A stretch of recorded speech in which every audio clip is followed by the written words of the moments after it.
The old community center on Elm Street had seen better days. Paint peeled from its walls like autumn leaves, and the wooden floors creaked with every step. But for 8-year-old David, this place was pure magic.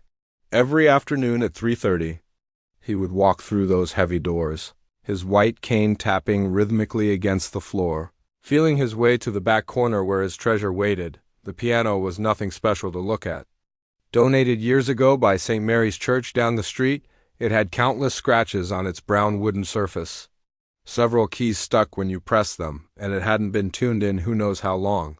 Most kids avoided it completely. But David couldn't see its flaws.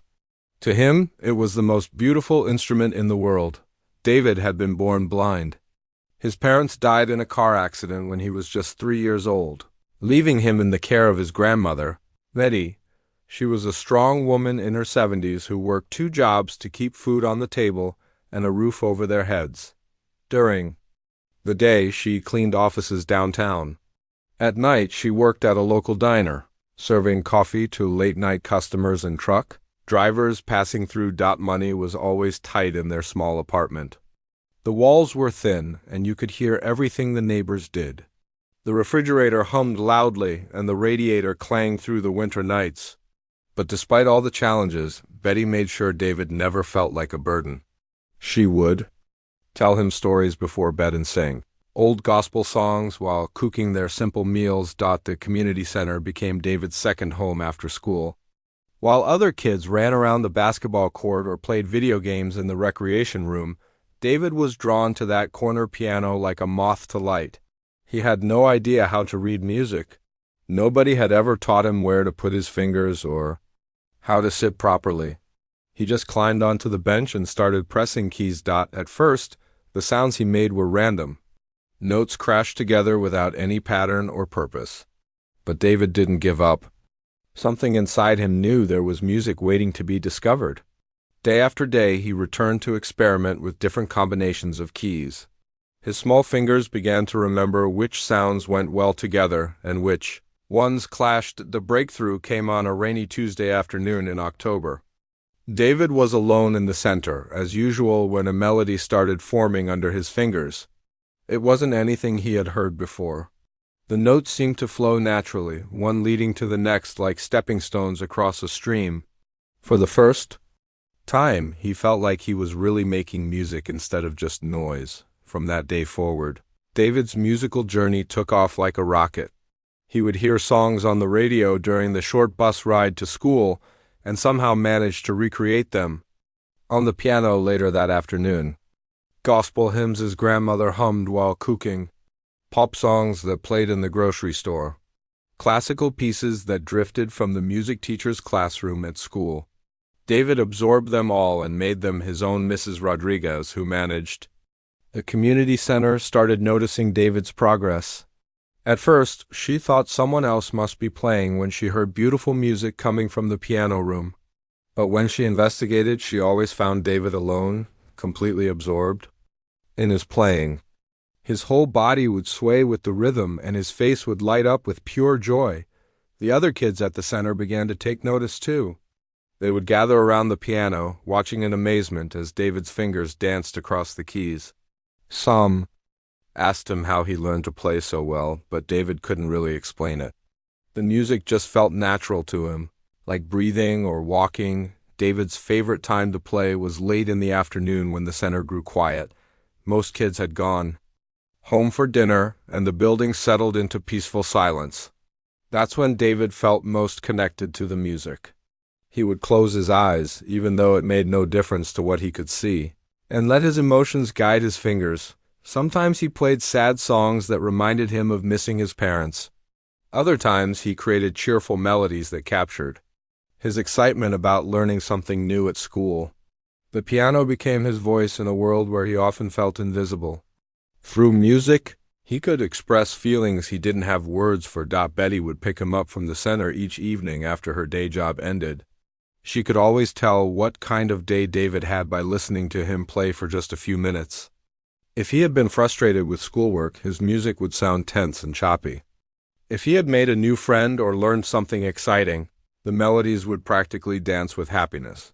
One evening, Betty sat down beside David on the piano bench and listened as he played a gentle, flowing piece he had created that afternoon. Tears rolled down her cheeks as she realized how truly gifted her grandson was. She had always known he was special, but this was something beyond what she had imagined possible. The neighborhood where they lived wasn't easy. Sirens wailed through the night, and sometimes David could hear shouting from the apartment next door. Betty worried constantly about their safety and whether she was providing enough for David. She felt guilty that she couldn't afford piano lessons or a better instrument for him to practice on. But David never complained about what they didn't have. He was grateful for the community center piano and the chance to make music every day. He didn't know that other kids his age took private lessons or played on expensive instruments. To him, music was about the joy he felt when the notes came together perfectly, not about having the fanciest equipment. As winter approached, David's playing grew more sophisticated. He started combining melodies he had heard with his own original ideas, creating unique arrangements that surprised even himself. The community center's piano might have been old and worn, but in David's hands, it sang with warmth and beauty that touched everyone who heard it. Betty often wished David's parents could see how amazing their son had become. She knew they would be so proud of his musical gift and his gentle, determined spirit. Even though life had dealt David some difficult cards, he faced each day with optimism and curiosity that inspired everyone around him. Little did David know that his daily practice sessions at the community center were preparing him for something extraordinary. Each afternoon spent at that old piano was building skills and confidence that would soon change his life in ways he couldn't imagine. The music flowing from his heart was about to be heard by someone who could recognize just how special his gift really was. Dr. Isabella Shen had performed in concert halls across 5 continents. Her name appeared on album covers in music stores from New York to Tokyo. Critics called her one of the finest classical pianists of her generation. But on this cold February morning, she found herself in a place she had never expected to visit, a rundown community center in one of Detroit's most challenging neighborhoods. The charity foundation she supported had asked her to evaluate their music programs in underserved communities. Isabella usually sent assistants for these kinds of visits, but something about this particular request intrigued her. Maybe it was the passionate letter from Mrs. Rodriguez, the center's director, describing the impact music was having on local children, or perhaps it was her own memories of growing up in a modest household, where every piano lesson was a sacrifice her parents gladly made. As Isabella's car pulled up to the community center, she noticed the stark difference between this neighborhood and the upscale venues where she typically performed. Broken streetlights dotted the sidewalk, and several storefronts sat empty with newspaper covering their windows. But there was also something hopeful here. Children's artwork decorated the center's front windows, and a small garden by the entrance showed signs of careful tending despite the winter weather. Isabella stepped out of her car, pulling her coat tighter against the February wind. She had dressed down for this visit, wearing simple jeans and a sweater instead of her usual performance attire. Still, she felt out of place in this environment. The weight of her expensive purse and the luxury car behind her seemed almost embarrassing. In this setting where every dollar clearly mattered, Mrs. Rodriguez greeted her at the front door with genuine warmth. She was a woman in her 50s with kind eyes and hands that showed years of hard work. As they walked through the center, Mrs. Rodriguez explained their programs with obvious pride. They offered after-school tutoring, art classes, and a small music room with donated instruments. The funding was always tight, but the staff's dedication made up for what they lacked in resources. Isabella listened politely, taking mental notes about what equipment they needed and how her foundation might help. But as they walked deeper into the building, something stopped her mid-sentence. Music was flowing through the walls, not the simple melodies she expected from children learning to play, but something far more sophisticated. The sound was hauntingly beautiful. Someone was playing what sounded like a classical piece, but with emotional depth that made Isabella's heart skip. The technique was impressive, but more than that, There was something raw and honest in the performance that reminded her why she had fallen in love with music in the first place. Mrs. Rodriguez noticed Isabella had stopped walking. "Oh, that's just David," she said with a smile. "He comes here every day after school. Sweet boy, that one. He's been teaching himself to play on our old piano." Isabella felt a chill that had nothing to do with the February weather. Teaching himself? The music she was hearing required years of training, countless hours of practice, and natural talent that was extremely rare. She had heard students at prestigious conservatories who couldn't play with this level of emotional maturity. "How long has he been taking lessons?" Isabella asked, her voice barely above a whisper. Mrs. Rodriguez looked confused. "Lessons? Oh, honey, David doesn't take lessons. His grandmother works 2 jobs just to keep them afloat. He just started playing one day and somehow figured it out on his own. Been doing it for about 6 months now." Isabella's mouth went dry. 6 months? The piece being played required technical skills that took most students years to develop. Either Mrs. Rodriguez was mistaken about the timeline, or Isabella was about to witness something extraordinary following the sound. They walked toward a small room at the back of the center. Through the doorway, Isabella could see a young boy sitting at an upright piano that had definitely seen better days. His back was straight, his posture surprisingly good for someone who had never been taught proper technique. But what struck Isabella most was the complete absorption on his face. The child was lost in the music, unaware of anything else around him. As they got closer, Isabella realized the boy was blind. His eyes didn't track the movement in the doorway, and there was no sheet music in front of him. He was playing entirely from memory and feel. The piece he was performing was Chopin's Nocturne in E-flat major, one of Isabella's personal favorites. But this wasn't a simple reproduction of the famous melody. The boy was adding his own interpretations, small variations that somehow made the familiar piece feel fresh and new. Isabella stood frozen in the doorway. In her 25-year career, she had heard this nocturne performed hundreds of times by accomplished musicians in the world's finest concert halls. But she had never heard it played with such pure emotion. The boy's version told a story of longing and hope that brought tears to her eyes. Mrs. Rodriguez started to call out to David, but Isabella quickly raised her hand for silence. She needed to hear more. The boy transitioned seamlessly from the Chopin piece into something Isabella didn't recognize, an original composition that seemed to flow directly from his heart onto the keys. The melody started soft and contemplative, like morning mist over a lake. Then it built gradually, gaining complexity and emotional weight. Isabella could hear themes of struggle and perseverance woven throughout. There were moments of darkness that reminded her of minor keys in funeral marches, but they always resolved into something hopeful and bright. As a professional musician, Isabella could analyze the technical aspects of what she was hearing. The boy's timing was impeccable. His understanding of harmony and chord progressions was sophisticated beyond his years. But the technical skills, impressive as they were, paled in comparison to the emotional intelligence behind his playing. When David finally finished his impromptu concert, the silence that followed felt sacred. Isabella realized she had been holding her breath. She had heard countless child prodigies over the years, but this was different. This wasn't just technical ability or even raw talent.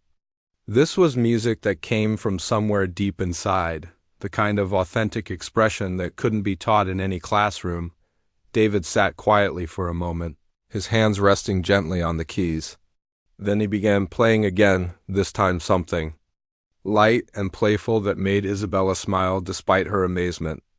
It was as if he was cycling through different emotions, using the piano as a way to process his feelings about the day. Mrs. Rodriguez whispered that David came to the center every afternoon and played for about an hour before his grandmother picked him up.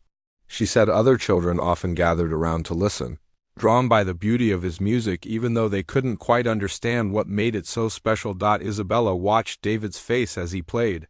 There was pure joy there, the kind of happiness that comes from doing exactly what you're meant to do. She recognized that expression because she remembered feeling the same way when she first discovered her own love for the piano decades ago, but she also saw something else in David's playing that broke her heart a little. This child had an extraordinary gift, but he was developing it in isolation without proper guidance or opportunities. He was like a diamond in the rough, beautiful even in its unpolished state, but capable of becoming something truly magnificent with the right support. As Isabella stood there, listening to this remarkable young musician, she knew her life was about to change direction. She had come here expecting to write a check and move on to her next performance. Instead, she had discovered something precious and rare, a musical soul that deserved every opportunity the world could offer. Isabella waited until David finished his piece before stepping into the room. Her heart was still racing from what she had just witnessed. She had to take a deep breath to steady her voice before speaking. "That was absolutely beautiful," she said softly, not wanting to startle the young boy. David turned his head toward her voice, a shy smile spreading across his face. "Thank you," he replied politely.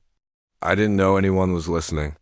"I'm Dr. Isabella Chen," she said, moving closer to the piano. "I'm a pianist, too.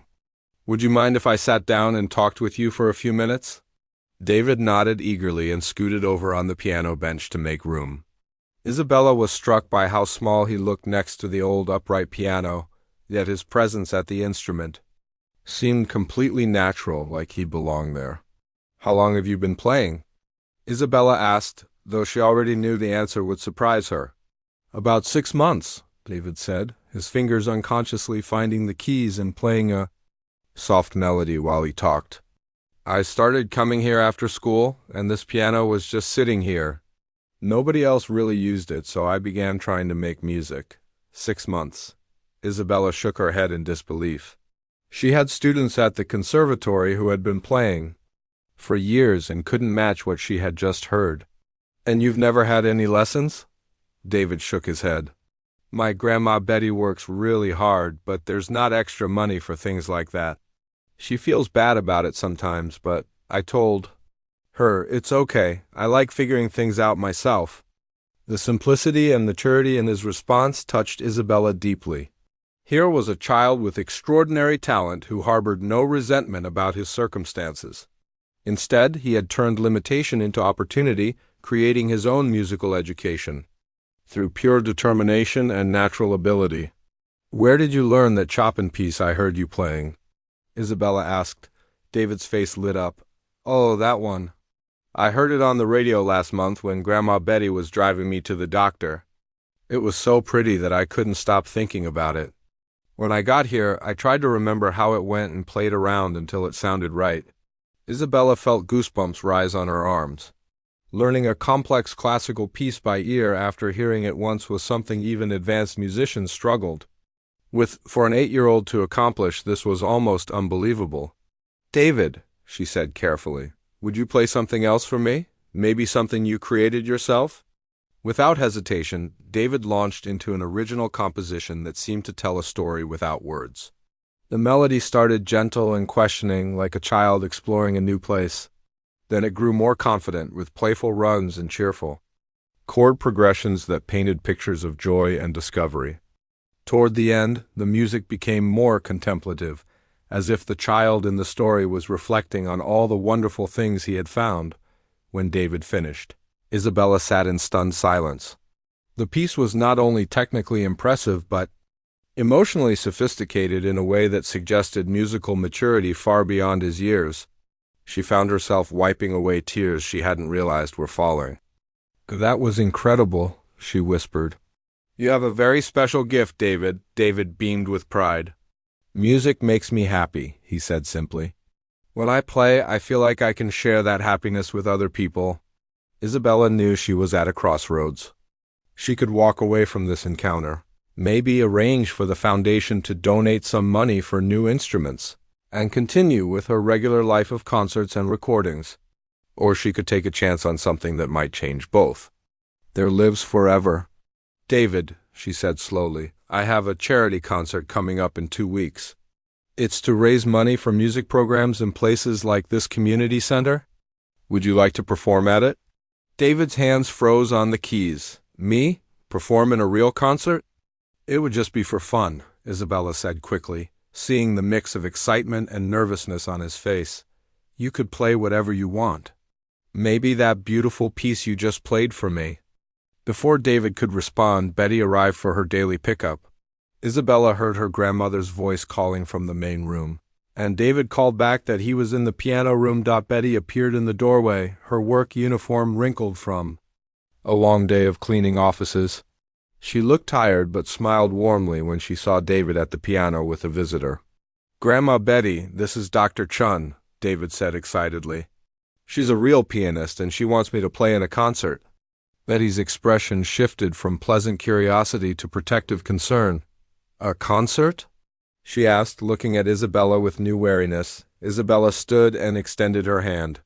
"Mrs. Johnson, I'm Isabella Chun. I'm a classical pianist, and I was just listening to David play. He has remarkable talent."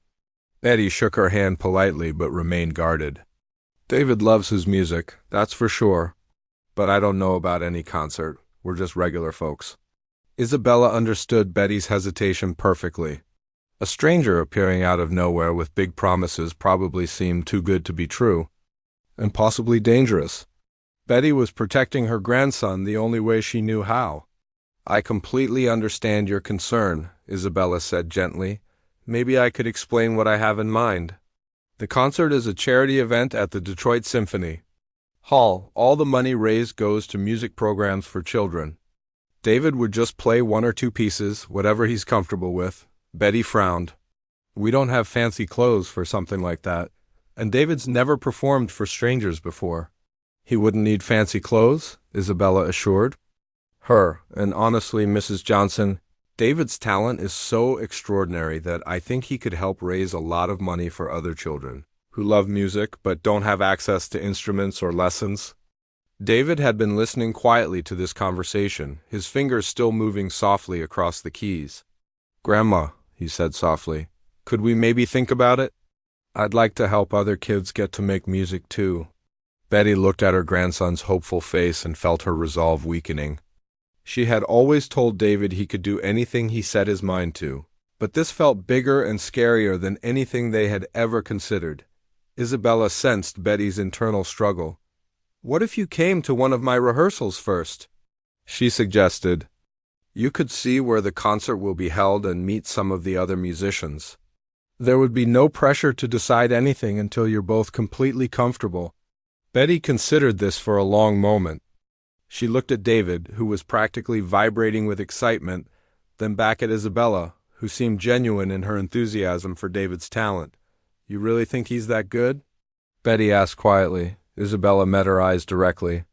"Mrs. Johnson, in 25 years of professional music, I have never heard anyone play with the natural ability your grandson has. He's not just good, he's extraordinary." Betty felt tears welling up in her eyes. She had always known David was special, but hearing it from someone who clearly knew music made it feel real in a way it never had before. "All right," she said finally. "We can go to your rehearsal and see what this is all about. But if David gets uncomfortable or if anything doesn't feel right, we leave. No questions asked." Isabella nodded eagerly. "Of course, I'll give you my phone number, and you can call me with any questions you have." David couldn't contain his excitement any longer. "Really, Grandma? We can go see a real concert hall?" Betty smiled at her grandson's enthusiasm. "We can go look, baby. Just look." As they exchanged contact information and made plans for the rehearsal visit, Isabella felt a familiar flutter of excitement in her stomach. It was the same feeling she had gotten before her first major performance, that mixture of nervousness and anticipation that came with knowing something important was about to happen. David played one more short piece before they left, a cheerful melody that seemed to dance with his excitement about the upcoming adventure. Betty watched her grandson's face as he played, seeing a joy there that made her feel like maybe, just maybe, they were about to embark on something wonderful together. 3 days after their first meeting, Betty and David stood outside the Detroit Symphony Hall, both feeling completely out of their element. The building looked like a palace compared to anything they were used to. Tall columns stretched toward the sky, and elegant windows reflected the afternoon sunlight. David couldn't see the grandeur, but he could feel it in the way sounds echoed differently here. In the hushed voices of people walking by. Isabella met them at the stage door, wearing casual clothes but somehow still looking like she belonged in this fancy place. She greeted them warmly and led them through a maze of hallways backstage. David held his grandmother's hand tightly, his cane tapping against the polished floors as they walked. "This is where the performers get ready," Isabella explained, showing them past dressing rooms with bright lights and mirrors. "And this is where the magic happens." She opened a door, and they stepped onto the stage of the symphony hall. David gasped audibly. Even though he couldn't see the thousands of red velvet seats stretching out into the darkness, he could sense the vastness of the space. The acoustics were unlike anything he had ever experienced. When Isabella spoke, her voice seemed to float and expand, filling every corner of the hall. "There's a piano right here in the center," Isabella said, guiding David's hand to touch the gleaming black surface of a concert grand piano. "Would you like to try it?" David nodded eagerly, his nervousness momentarily forgotten. The moment his fingers touched the keys, he knew this instrument was different from anything he had ever played. The sound was rich and full, each note clear and resonant. It responded to his touch like a living thing, sensitive to every subtle change in pressure from his fingers. Betty watched from a few feet away as her grandson began to play. The melody he chose was one of his own compositions, something gentle and exploratory. But in this magnificent hall with this incredible instrument, the music transformed into something even more beautiful than usual.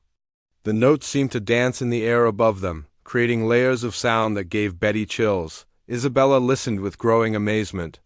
She had thought David's talent was extraordinary when she heard him on the old community center piano. But hearing him play on a professional instrument in perfect acoustic conditions was almost overwhelming. The clarity and emotion in his playing were beyond anything she had imagined possible. "David," she said when he finished the piece, "that was absolutely incredible. How did you know to use those chord progressions?" David shrugged, his hands still, resting on the keys. "They just felt right. This piano tells me what it wants to hear." Over the next hour, Isabella worked with David on some basic performance techniques. She showed him how to acknowledge applause, how to walk on and off stage confidently, and how to sit properly at a concert grand piano. David absorbed everything like a sponge, his natural instincts making up for his lack of formal training. But the real revelation came when Isabella suggested they try playing a duet. She had brought some sheet music, though of course David couldn't read it. Instead, she played her part once through so he could hear it. Then they attempted to play together. What happened next left Isabella speechless. Not only did David perfectly remember the melody she had played, but he began improvising a harmony part that complemented her music beautifully. It was as if he could hear the spaces in her playing where his notes belonged, filling them with exactly the right sounds. "How are you doing that?" Isabella asked, stopping mid-piece. "I can hear where the music wants to go," David explained simply. "Your part sounds like it's calling for something, so I just answer it." Betty, who had been watching this musical conversation between her grandson and this accomplished professional, felt tears streaming down her face. She was beginning to understand that David's gift was something truly special, something that deserved to be shared with the world. The next week was a whirlwind of preparation. Isabella arranged for David to practice on a similar piano at a music school across town. Every day after his regular school ended, Betty would pick him up and drive him to his practice sessions. These weren't formal lessons in the traditional sense. Instead, Isabella would play pieces for David to hear, and then watch in amazement as he recreated them with his own unique interpretations. David's musical memory proved to be extraordinary. He could hear a complex classical piece once and play it back perfectly, complete with all the subtle dynamics and emotional nuances. But more impressive than his ability to replicate music was his talent for making it his own. Every piece he learned somehow became a David original. Infused with his personality and emotional understanding, Isabella introduced him to works by different composers, watching his face light up as he discovered new musical languages. Beethoven's powerful emotions resonated with something deep inside. David, Mozart's playful melodies made him smile and add his own cheerful embellishments. Chopin's romantic style seemed to unlock feelings David couldn't express in words but could pour out through his fingers. The most magical moments came when David created original music. Isabella would give him a simple prompt, maybe asking him to create a piece that sounded like rain or one that captured the feeling of flying. David would close his eyes, place his hands on the keys, and music would flow out that perfectly captured the requested emotion or image. One afternoon, Isabella asked David to create a piece about his life. What emerged was a musical autobiography that started with gentle, questioning notes representing his early childhood. The melody grew more complex as it progressed, incorporating themes of loss and sadness that spoke to the challenges he had faced. But the piece always returned to hope and joy, with bright, soaring passages that seemed to reach toward the sky. When David finished playing his life story, both he and Isabella sat in silence for several minutes. The music had been so honest and beautiful that words seemed inadequate. "David," Isabella said finally, "I think that's what you should play at the concert." Betty, who had been listening from the back of the practice room, nodded through her tears. She understood now that this concert wasn't just an opportunity for David to perform. It was a chance for him to share his gift with people who might never otherwise hear such pure, authentic music. As the concert date approached, Isabella began to worry about the pressure David might feel performing for such a large audience. But David himself seemed remarkably calm. When she asked if he was nervous, he smiled and shook his head. "Music is just about sharing happiness," he said. "I want people to feel what I feel when I play. If they do, then everything will be perfect." Isabella realized that David understood something about performing that took many professional musicians years to learn. It wasn't about showing off or proving how technically skilled you were. It was about connecting with other people through the universal language of music. The final rehearsal took place the day before the concert. David played his life story piece from beginning to end without a single mistake. But more than technical perfection, his performance had a quality that touched everyone who heard it. The other musicians scheduled to perform that night gathered around to listen, and by the end, there wasn't a dry eye among them. As they left the hall that evening, Isabella felt a mixture of excitement and protective nervousness about the next day. She knew David was ready musically, but she also knew that performing for a large audience was different from playing in an empty hall. Still, watching David's confident smile as he walked off the stage, she felt certain that tomorrow would be a night no one would ever forget. The Detroit Symphony Hall buzzed with excitement on the evening of the charity concert. Outside, luxury cars dropped off guests in expensive evening wear. Women in glittering gowns stepped carefully up the marble steps, while men in perfectly tailored tuxedos escorted them through the grand entrance. This was Detroit's social elite, people who attended these events as much to be seen as to support the cause. Inside the lobby, crystal chandeliers cast warm light over clusters of well-dressed patrons, sipping champagne and discussing the evening's program.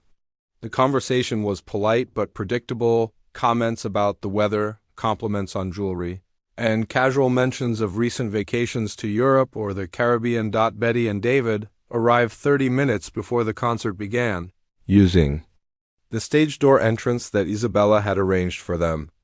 Betty wore her best dress, a navy blue outfit she had bought years ago for church services.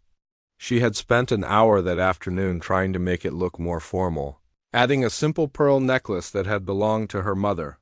David wore his only dress shirt and tie, clothes Betty had found at a thrift store the week before. Backstage, the atmosphere was completely different from the elegant lobby. Musicians warmed up in practice rooms, the sounds of violins, cellos, and piano scales mixing together in a symphony of preparation. Isabella found Betty and David in the green room, where David sat quietly on a folding chair. his hands moving slightly as if he were playing an invisible piano. "How are you feeling?" Isabella asked, sitting down beside him. David smiled, though she could see a hint of nervousness in his expression for the first time. "A little scared," he admitted. "I've never played for so many people before." Betty reached over and squeezed his hand. "Baby, you don't have to do this if you don't want to. We can go home right now and nobody will think less of you." "No," David said firmly. "I want to do it. I want people to hear the music. I'm just scared they won't like it." Isabella knelt down in front of David's chair. "David, I want you to remember something. When you play at the community center, how do you feel?" "Happy," David said without hesitation. "Like I'm sharing something good with whoever might be listening." "That's exactly what you're going to do tonight," Isabella said gently. "The only difference is that there will be more people listening. But music is music, whether you're playing for one person or 1,000 people." Meanwhile, in the concert hall, the audience was taking their seats. The program listed several accomplished local musicians, a small chamber orchestra, and Isabella herself performing pieces by famous classical composers. But buried in the middle of the program was a simple line that most people barely noticed. "David Johnson, age 8, will perform an original composition." Those who did notice the listing had mixed reactions. Some assumed it was a cute addition to the program, a child playing a simple piece to tug at heartstrings and encourage donations. Others wondered why valuable concert time was being given to someone so young and presumably inexperienced. Margaret Thompson, a wealthy patron who had donated thousands to the symphony over the years, leaned over to her husband during the pre-concert. "Mingling. I hope this isn't going to be one of those painful children's performances," she whispered.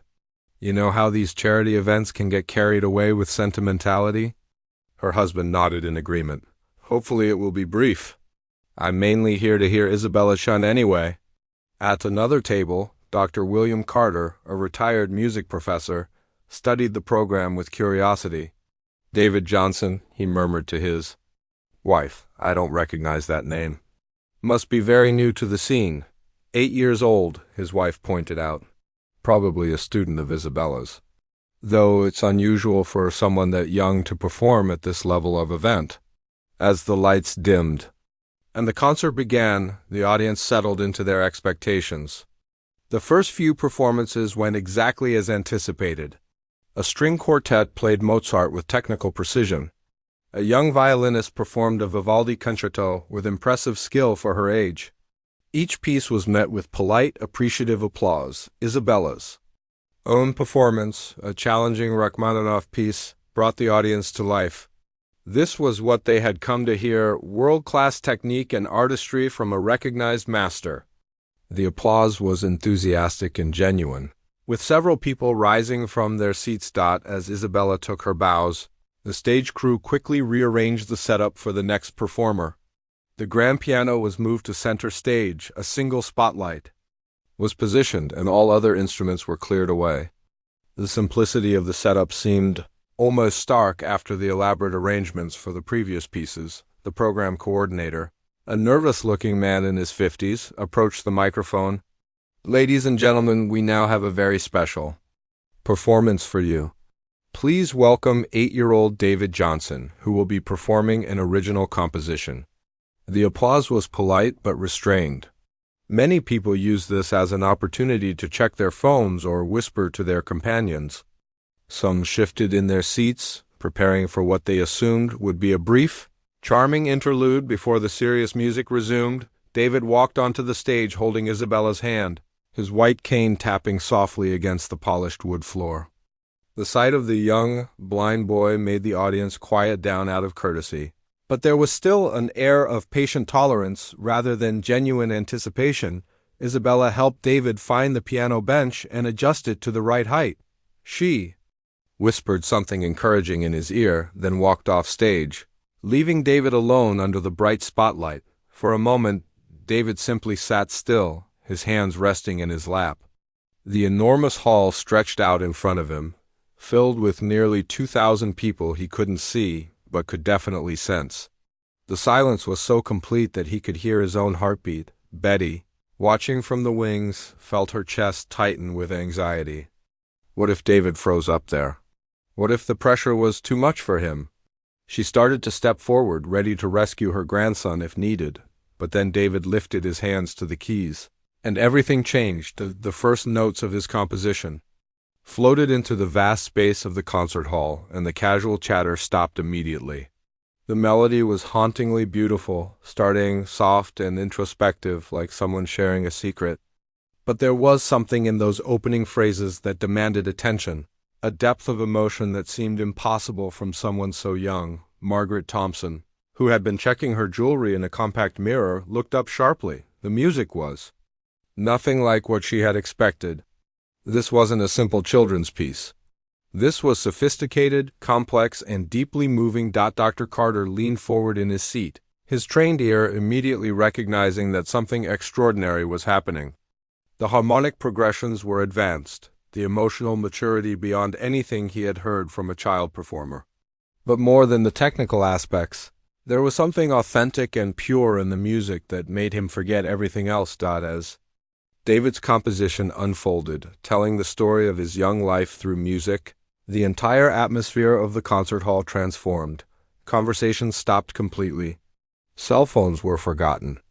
The audience found themselves drawn into the musical narrative of a child who had faced challenges they couldn't imagine, yet somehow emerged with hope and joy intact. The music built to a soaring climax that seemed to lift everyone in the hall, then settled into a gentle, peaceful conclusion that left the vast space ringing with beauty. When the last note faded away, the silence that followed was profound and sacred. David sat quietly at the piano, his head slightly bowed, completely unaware of the miracle he had just created. He had done exactly what he always did, shared his happiness and his heart through music. The fact that this time he had done it for 2,000 people instead of an empty community center made no difference to him. The silence in the concert hall stretched for what felt like forever. David sat perfectly still at the piano, his small hands resting on his knees, completely unaware that 2,000 people were holding their breath behind him. He had no idea that grown men and women were wiping tears from their eyes, or that some of the most sophisticated music lovers in Detroit were struggling to understand what they had just experienced. Then, from somewhere deep in the audience, came the sound of one person clapping. Slowly, hesitantly at first, then with growing conviction. Another person joined in, then another. Within seconds, the entire concert hall erupted in thunderous applause that seemed to shake the very foundations of the building. David's head lifted in surprise. He had heard applause before at the community center when other kids clapped for his playing, but this was something completely different. The sound rolled over him like a wave coming from every direction at once. Even though he couldn't see the audience, he could feel their energy and emotion washing over the stage. People began rising from their seats. Margaret Thompson, who had been so skeptical earlier, found herself standing and clapping with tears streaming down her face. She couldn't remember the last time music had moved her so deeply. Next to her, her husband was shaking his head in amazement, his usual composed demeanor completely forgotten. Dr. Carter was on his feet as well, applauding with the enthusiasm of someone who had just witnessed musical history. In his 40 years as a music professor, he had heard thousands of performances by students, professionals, and prodigies. But he had never heard anything like what this 8-year-old boy had just created. Remarkable, he whispered to his wife, though she could barely hear him over the roar of applause. Absolutely remarkable. The standing ovation continued for what felt like an eternity. David remained seated at the piano, overwhelmed by the response, but not quite sure what to do. He had never experienced anything like this before. The sound of all these people clapping for his music filled him with a joy so intense it almost scared him. Isabella watched from the wings, her own eyes filled with tears of pride and amazement. She had known David was special, but seeing the audience's reaction confirmed that his gift was even more extraordinary than she had imagined. This wasn't just talented playing. This was the kind of performance that changed people's lives. Betty stood beside Isabella, her hands clasped over her heart as she watched her grandson receive this incredible recognition. She thought about all the nights she had worried about David's future, wondering how a blind boy from their neighborhood would find his place in the world. Now she was seeing that David didn't need to find his place. He was creating his own. As the applause finally began to die down and people started taking their seats again, David stood up from the piano bench. Isabella had taught him to bow at the end of a performance, and he executed a perfect, graceful bow that brought another wave of appreciation from the audience. But then something unexpected happened. Instead of walking off stage as planned, David returned to the piano. He had felt something in that applause, something that told him the audience wanted more. Without any prompting from Isabella or anyone else, he began to play again. This time, he chose a piece he had never performed for anyone before. It was something he had created just the week before, inspired by a conversation with Betty about his parents. The melody was gentle and loving like a lullaby, but woven throughout were themes of loss and longing that spoke to anyone who had ever missed someone they loved. The audience, who had been settling back into their seats immediately, grew quiet again. This new piece was different from the first one, more personal, more intimate. It felt like David was sharing his deepest feelings with 2,000 strangers, trusting them with his most precious memories. As the music flowed through the concert hall, something magical happened. The usual barriers between performer and audience dissolved completely. David wasn't just playing music for these people. He was connecting with them on a level that transcended words or social differences. In the third row, an elderly woman named Helen remembered her husband, who had passed away the previous year. The melody seemed to capture exactly how she felt about their 50 years together, the joy, the sadness of loss, and the gratitude for having had that love in her life. Several rows back, a young father named Robert found himself thinking about his own son, who was about David's age. He wondered if he was spending enough time with the boy, if he was supporting his dreams the way Betty obviously supported David's. Margaret Thompson, still standing with tears on her cheeks, realized she was witnessing something that would stay with her for the rest of her life.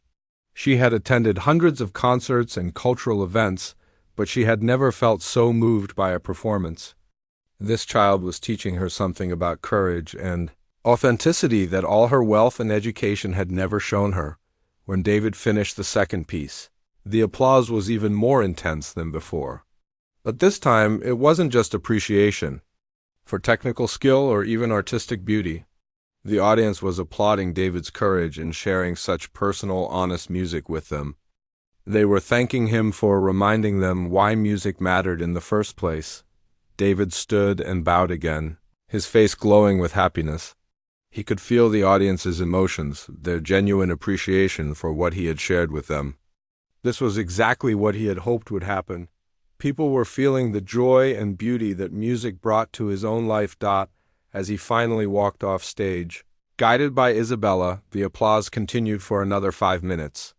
Many people remained, standing, reluctant to let the moment end. They knew they had experienced something rare and precious. Something they would talk about for years to come. Backstage, David was surrounded by other performers who had been scheduled to play later in the evening. Professional musicians, some with decades of experience, were lining up to congratulate him and shake his hand. They understood better than anyone how extraordinary his performance had been.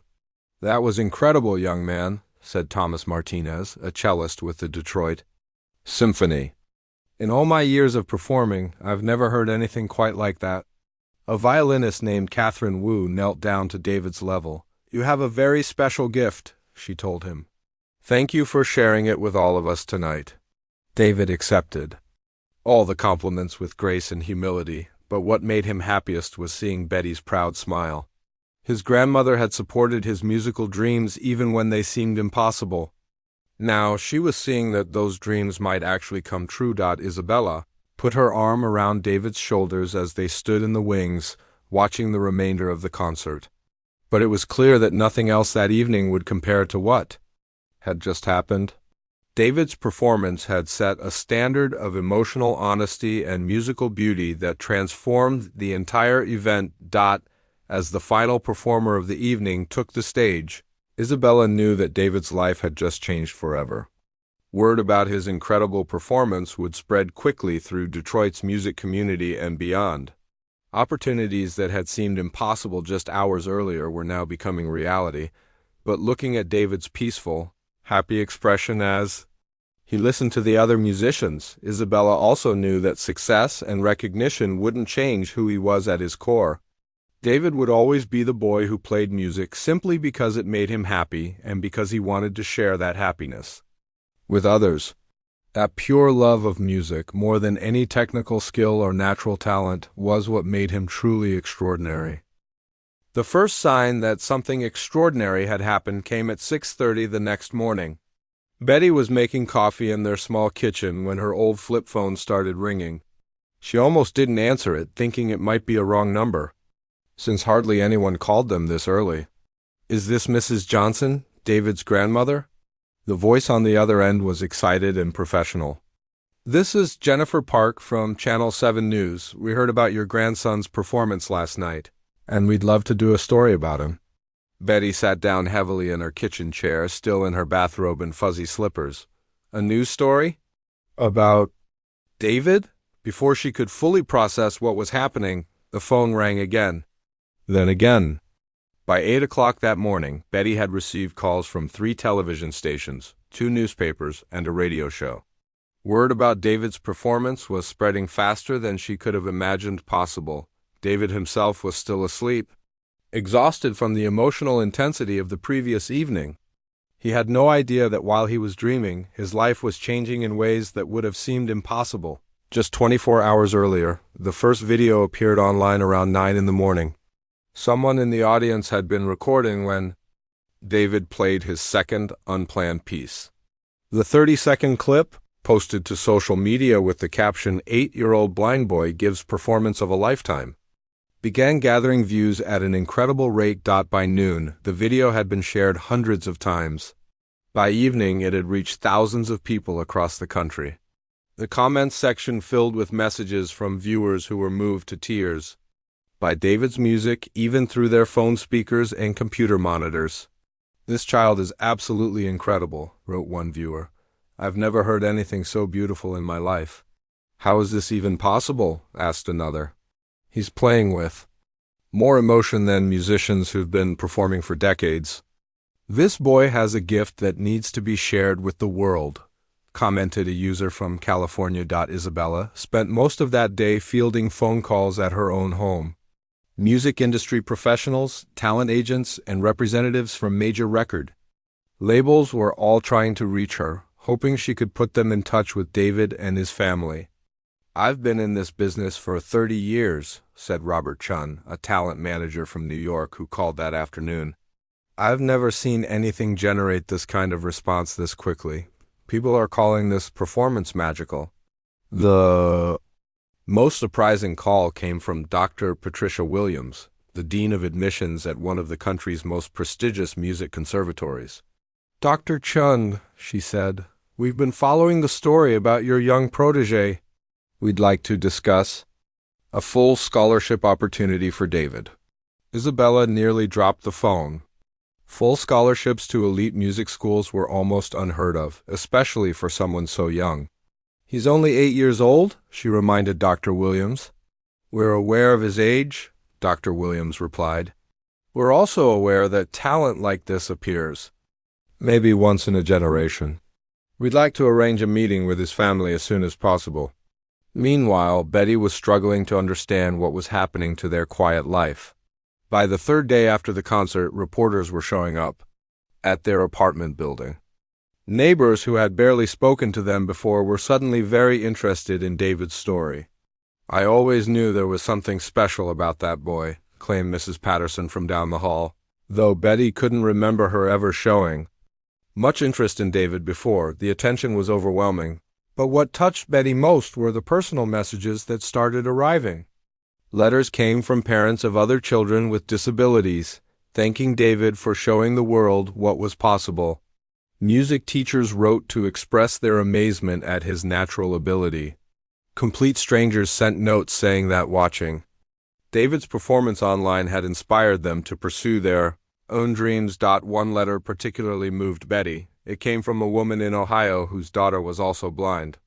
"Watching David play gave my little girl hope," the woman wrote. She asked me if she could learn piano too. We start lessons next week.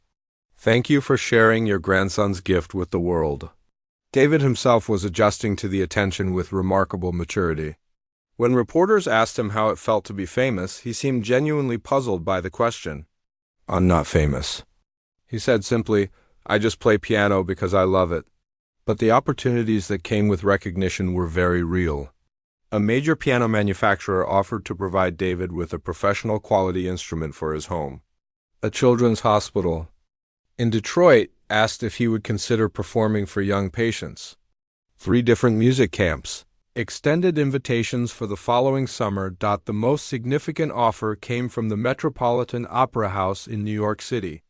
They wanted David to perform as a special guest at their annual benefit concert, an event that would be attended by some of the most influential people in the classical music world. Isabella sat down with Betty and David to discuss all the opportunities that were coming their way. The conversation took place in the same community center where she had first discovered David's talent, though now the small piano room felt like it belonged to a different lifetime. "This is all wonderful," Betty said, looking through the pile of letters and offers spread across the table. "But I'm worried about David. He's still just a little boy. I don't want all this attention to change who he is." Isabella understood Betty's concerns completely. She had seen talented young musicians crushed by the pressure of early fame, their love of music destroyed by the business side of the industry. "The most important thing is that David keeps loving music," Isabella agreed. "Everything else should come second to that." David, who had been listening quietly to their conversation, spoke up. "Can I still come here to practice sometimes? Even if I get a new piano at home?" Both women smiled at his question. Despite all the excitement and opportunities swirling around him, David's priorities remained exactly the same.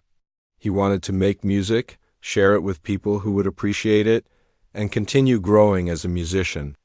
"Of course you can come." "Here," Mrs. Rodriguez said from the doorway.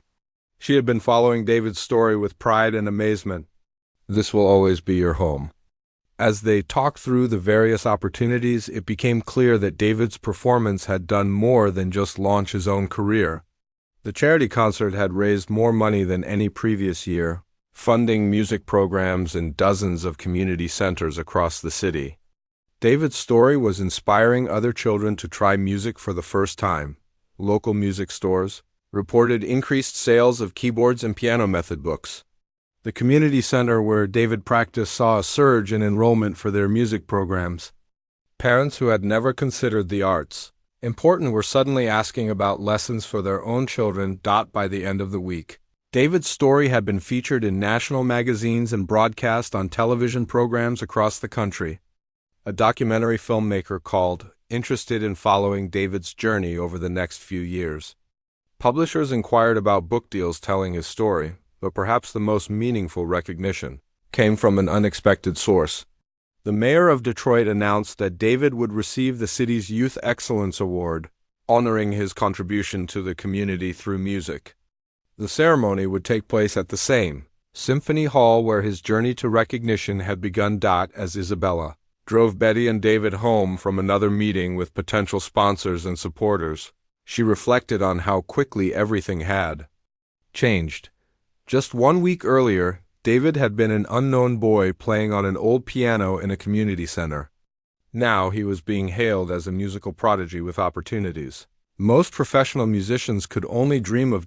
Yet when she looked in the rearview mirror at David sitting quietly in the back seat, she saw the same gentle, thoughtful child she had first met. His circumstances were changing dramatically, but his character remained exactly the same. He was still the boy who played music because it made him happy and because he wanted to share that happiness with others that evening. As Betty tucked David into bed, he asked her a question that showed his heart hadn't changed, despite all the attention. "Grandma," he said softly, "do you think the music programs at other community centers will get enough money to buy better instruments?" Betty kissed his forehead and smiled. "Yes, baby. I think they will. Thanks to you, a lot of children are going to get the chance to make music. David smiled and closed his eyes, satisfied that his performance had accomplished exactly what he had hoped it would. 6 months after that life-changing night at the Detroit Symphony Hall, David sat at a beautiful black grand piano in the living room of their new apartment. The morning sun streamed through large windows that Betty could never have imagined affording just a year ago. But the most important things hadn't changed at all. David still played with the same joy and passion that had first captured Isabella's attention. The new apartment was in a safer neighborhood with good schools and quiet streets where David could walk without Betty constantly worrying about his safety. The piano had been a gift from the Detroit Music Foundation, established specifically to support David's education and other young musicians like him. It was perfectly tuned and maintained, responding to David's touch with crystal-clear notes that filled their new home with music every day. Betty no longer worked 2 jobs. The foundation, along with several generous donors who had been moved by David's story, had provided enough support for her to focus entirely on being David's grandmother and caregiver. For the first time in years, she could wake up without the bone-deep exhaustion that had been her constant companion. "Good morning, sunshine," she called from the kitchen, where she was making David's favorite breakfast of pancakes and fresh fruit. The simple pleasure of having time to cook a proper meal for her grandson still amazed her sometimes. David finished the gentle melody he was playing and turned toward her voice. "Morning, Grandma Betty. I was working on the piece for next week's recording session." The recording session was part of David's first professional album, a collection of his original compositions that a major record label was producing. Isabella had carefully negotiated the contract to ensure that David would maintain creative control over his music and that his education would always come first. The phone rang, and Betty answered to find Isabella on the other end. She had become much more than David's musical mentor over the past 6 months. She was like family now, checking in daily and guiding them through the complex world of professional music. "How's our young composer this morning?" Isabella asked warmly. "Playing beautifully, as always," Betty replied. "He's been working on that new piece since he woke up?" Isabella smiled on her end of the phone. David's creative output had only increased since gaining access to better instruments and more time to practice. He seemed to create new music almost effortlessly, each piece telling a different story or capturing a unique emotion. The conservatory opportunity had worked out perfectly.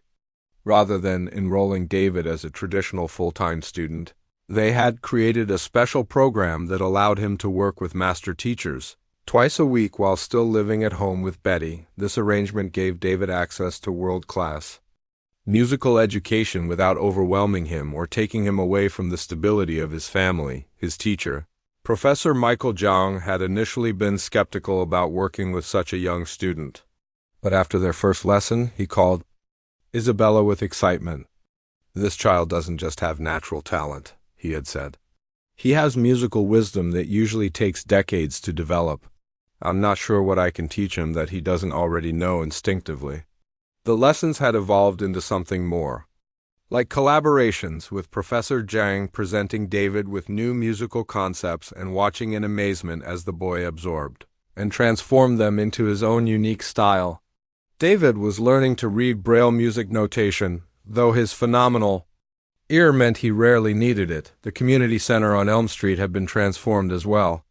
David's success had brought attention and funding that allowed them to purchase new instruments, hire qualified music teachers, and expand their programs. The old piano where David had first discovered his gift had been restored and now sat in a place of honor with a small plaque that read, "Where Dreams Begin." David still visited the center twice a week, not as a student now, but as a volunteer teacher. He worked with younger children who were just beginning their musical journeys, showing them that music was about expressing feelings, not just pressing the right keys in the right order. One of his favorite students was 7-year-old Amy Chun, who had been born with cerebral palsy. David had adapted his teaching methods to work with her physical limitations, showing her how to create beautiful music regardless of the challenges she faced. "Music isn't about how your fingers move," David told Amy during one of their sessions. It's about how your heart feels. Your heart works perfectly, so your music can be perfect too. The recording studio sessions had been an adventure for David. The first time he walked into the professional facility, with its sophisticated equipment and soundproof rooms, he had been overwhelmed by all the new sounds and sensations. But once he sat down at the studio's concert grand piano, everything else faded away. And there was just the music. The album, titled Simple Gifts after one of David's most beloved compositions, was scheduled for release in the fall. Pre-orders had already exceeded everyone's expectations, with music lovers around the world eager to own recordings of the young pianist, who had captured their hearts. But perhaps the most meaningful project David had undertaken was his involvement with the Children's Hospital of Detroit. Every month, he performed for young patients, bringing his music to children who were facing their own difficult challenges. These performances, intimate and personal, reminded David why music mattered in the first place. During one particularly memorable visit, he had played for a little girl named Sophie who was recovering from surgery. As his gentle melodies filled her hospital room, Sophie's parents watched their daughter smile for the first time in weeks. The healing power of music had never been more clear. The Metropolitan Opera House performance had been a triumph that established David as a serious artist rather than just a novelty act. Critics who had initially been skeptical about such a young performer were forced to acknowledge his extraordinary talent and artistic maturity. David Johnson doesn't just play the piano, wrote the New York Times music critic. He speaks through it in a language that transcends age, background, or circumstance. His music reminds us why we fell in love with classical music in the first place. Isabella often marveled at how David handled all the attention and opportunities that had come his way. He accepted praise graciously but never let it go to his head. When interviewers asked about his future plans, he would talk about wanting to help other kids discover music and maybe composing a piece for orchestra someday. The documentary filmmaker had been following David's journey for several months now, capturing not just his performances but the quiet moments that showed who he really was. The film, tentatively titled Listen, The David Johnson Story, would premiere at film festivals the following year, but on this particular morning, as Betty watched her grandson play in their sunny living room, none of the fame or recognition seemed as important as the simple joy on David's face as he created music. He was still the same boy who had found magic in an old piano at a community center, who played because it made him happy and because he wanted to share that happiness with others. The doorbell rang, and Betty opened it to find a delivery man with a large package. Inside was a letter from a school in rural Mississippi, along with a small recording device. The letter explained that their music program had received funding inspired by David's story, and they wanted him to hear the first song their students had learned to play. David listened to the scratchy recording of children playing Twinkle, Twinkle, Little Star with obvious mistakes and imperfect timing. But his face lit up with the same joy he showed when performing in concert halls. "They sound wonderful," he said sincerely. "I can hear how much they love the music." As the afternoon sun filled their living room, David sat down at his piano and began composing a simple piece that the children in Mississippi might be able to learn. It was his way of staying connected to the community of young musicians he had helped inspire. Isabella arrived for their weekly lesson, bringing news that David had been invited to perform at the Kennedy Center in Washington, D.C., but first, she wanted to hear the new composition he had been working on. As David played his latest piece, a gentle melody that seemed to capture the feeling of hope itself, Isabella reflected on the journey that had brought them all to this moment. It had started with a simple invitation to play just for fun, but it had become something much more meaningful. David's gift had touched thousands of people around the world, but perhaps more importantly, his story had shown that extraordinary things could happen in the most ordinary places. Every child who picked up an instrument because of David's example, every community center that received funding for music programs, every family that discovered the joy of music together, they were all part of David's true legacy. As the lesson ended and Isabella prepared to leave, David had one more surprise. He had composed a special piece for her, A musical thank you for believing in him when he was just an unknown boy playing an old piano. The melody was filled with gratitude and affection, but also with the promise of all the music yet to be created. David's journey was just beginning, and the world was listening, ready to be moved and inspired by whatever beautiful sounds would flow from his heart. Through his fingers to the keys of his piano,